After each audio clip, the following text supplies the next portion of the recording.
வணக்கம் உறவுகளே. இன்றைக்கி பச்சரிசி மாவில் எப்படி குழம்பு போடுறங்கிறத இந்த வீடியோவில் பார்க்கலாம். நான் எப்படி பச்சரிசி மாவில் குழம்பு போடுறங்கிறத உங்க கூட ஷேர் பண்ணிக்க போகிறேன். நான் பச்சரிசியை நல்லா க்ளீன் பண்ணி எடுத்து வச்சுட்டேன். கொஞ்சம் தண்ணி விட்டு நல்லா அலசி எடுத்து வச்சுக்கிட்டேன்.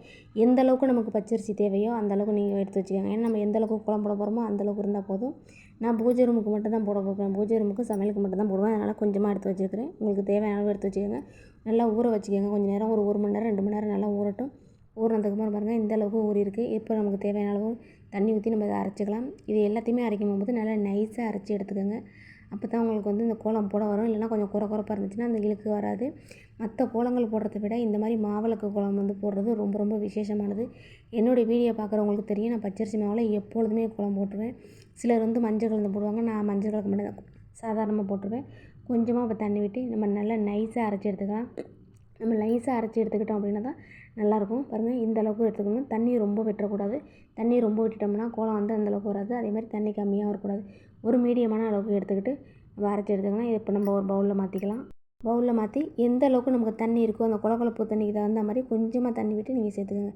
நிறைய சேர்த்துட்டிங்க அப்படின்னா மாவு வரும். ஆனால் வந்து பளிச்சுன்னு இருக்காது. கோலம் ஒரு மாதிரி தண்ணியாக அந்த இழுக்கிறதுக்கும் சரியாக வராது. ஏன்னா எப்பொழுதுமே பச்சரிசி மாவில் தான் கோலம் போடுவேன். இப்போ பாருங்கள் அந்த பூஜை பலகையில் தான் நான் ஃபஸ்ட்டு உங்களுக்கு போட்டு கட்டுறேன். அதாவது நானே வீடியோ எடுத்துகிட்டு போடுறதுனால எனக்கு கொஞ்சம் கஷ்டமாக இருக்குது. அந்த இழுக்கிறது கொஞ்சம் வர மாட்டேங்குது. பொதுவாகவே எனக்கு வந்து கோலம் அவ்வளோவா போட வராதுங்க. நான் ஓரளவுக்கு தான் மீடியமாக தான் போடுவேன். கொஞ்சம் துணி எடுத்துக்கோங்க. அந்த துணியை எடுத்துகிட்டு நல்லா புழிஞ்சிட்டு கொஞ்சமாக நம்ம ரொம்ப புளியக்கூடாது, லைட்டாக இருக்கணும். அது மாதிரி அந்த மோதிர விரல்னு சொல்லுவோம் பார்த்திங்களா, அதில் தான் நம்ம இழுத்து விடணும். சிலர் வந்து என்ன பண்ணுவாங்கன்னா அந்த துணியே வச்சுக்க மாட்டாங்க. துணி வைக்காமல் கையிலே நல்லா இழுத்துருவாங்க. அதனால பழக்கப்பட்டவங்களுக்கு வந்துடும். சிலருக்கு வந்து துணி வச்சு போடுறதான் வரும். எனக்கு வந்து அந்த கையில் இழுக்கிறதுல வந்து கை கொஞ்சம் வலிக்கிற மாதிரி இருக்கும். அதனால் வந்து நான் துணி வச்சு தான் போடுவேன். அந்த துணியை ரொம்ப புளியாமல் ஒரு மீடியமாக புழிஞ்சி நம்ம அந்த மாதிரி லைட்டாக இழுத்தோம்னா நமக்கு ஈஸியாக வந்துடும். உதிரி மாவில் கோலம் போடுறத விட இந்த மாவு கோலம் போடுறது ரொம்ப ஈஸியாக இருக்குங்க. கோலம் போட தெரியாதவங்க நீங்கள் இந்த மாதிரி பழகிக்கோங்க. உண்மையிலே சொன்னோன்னா எனக்கு ஆரம்பத்து ஸ்டேஜில் கோலமே போட தெரியாது. கல்யாணத்துக்கு அப்புறம் தான் நான் கோலம் போடுறதே கற்றுக்கிட்டேன். அப்போ வந்து எனக்கு ஃபஸ்ட்டு வந்து அது வராதனால இந்த கோலமாவது ட்ரை பண்ணுவோம்னு நானாக ட்ரை பண்ணும்போது தான் எனக்கு ஈஸியாக இருந்துச்சு. அதுலேருந்து நான் இது போடுவேன். ஆனால் 2 கோலமுமே போடுவேன். இருந்தாலும் பச்சரிசி மாவில் தான் நான் எப்பொழுதுமே கோலம் போடுவேன். அதுவும் இந்த கோலம் தான் போடுவேன். பொதுவாகவே கோலம் விசேஷ நாளில் போடுறது ரொம்ப ரொம்ப விசேஷமாங்க. அது மாதிரி வெள்ளி செவ்வாய்க்கும் இந்த மாதிரி நீங்கள் போடுறது ரொம்ப ரொம்ப நல்லது. இதை லைட்டாக புழிஞ்சு எடுத்துக்கிட்டு நம்ம இழுத்தோம்னா ஈஸியாக வந்துடும். டைல்ஸு ஒயிட் கலரில் இருக்கிறதுனால உங்களுக்கு அந்த இழுக்கிறது சரியாக வர மாட்டேங்குது. நான் வீடியோ ஃபுல்லாகவே இந்த கோலத்தை போட்டுட்டு நான் உங்களுக்கு காட்டுறேன் பாருங்கள். இந்த கோலம் போட்டு முடிஞ்சதுக்கப்புறம் காஞ்சதுக்கப்புறம் நல்லா பளிச்சுன்னு நல்லாயிருக்கும். நீங்கள் சும்மா லைட்டாக இழுத்துக்கிட்டிங்கன்னா போதும். தண்ணி ரொம்ப சொட்டாமல் அந்த துணியில் நனைச்சி லைட்டாக கை புழிஞ்சி அந்த மோதிர விரலில் மட்டும் வர்ற மாதிரி நீங்கள் இழுத்துக்கோங்க. இந்த மாதிரி பண்ணும்போது ரொம்ப ஈஸியாகவும் இருக்கும்.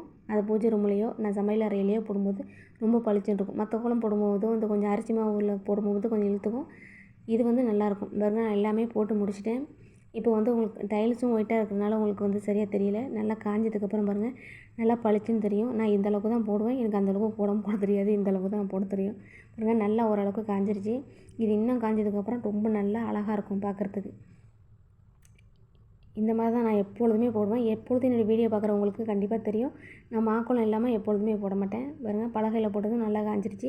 சாமிங்களுக்கு இந்த மாதிரி நீங்கள் போடுறது ரொம்ப ரொம்ப விசேஷமானது. இந்த மாதிரி மாக்கோலம் போட்டு பழகுங்க. நான் எப்பொழுதுமே போட்டு பழகிடுவேன். வீடியோ பிடிச்சிருந்தா லைக், ஷேர், கமெண்ட் பண்ணுங்கள். சப்போர்ட் பண்ணுங்கள். ஓகே.